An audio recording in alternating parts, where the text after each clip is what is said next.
Ce phénomène qui s'installe dans de nombreuses grandes villes et notamment dans la capitale, des dizaines de tentes et de campements de fortune qui poussent un peu partout dans Paris, sous les ponts, sur les quais ou encore sur le bord du périphérique. Et des élus dénoncent une immigration à contrôler et un manque de place en hébergement d'urgence. Et en attendant, les riverains sont excédés. Reportage CNews de Fabrice Elsner et Mathieu Devez.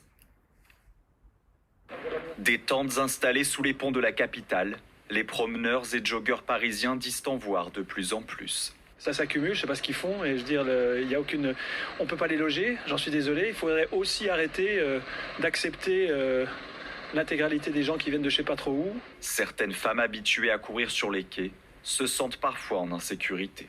Le dimanche soir, par exemple, où il y a moins de familles et autres, c'est un peu plus compliqué. Enfin, je me sens moins en sécurité. J'ai déjà eu une personne qui m'a suivie, voilà. Même constat près de la Tour Eiffel, avec des dizaines de tentes et parfois des installations plus pérennes. Cet homme nous autorise à filmer son campement de fortune. Un paillasson à l'entrée, des chaises autour d'une table, un bureau, des ustensiles de cuisine et de nombreuses plantes pour décorer l'espace. De son côté, la mairie du 16e arrondissement pointe notamment du doigt une immigration incontrôlée. Les robinets, si j'ose dire, de l'immigration ne sont pas fermés, donc il y a constamment des arrivées de migrants sur le sol national.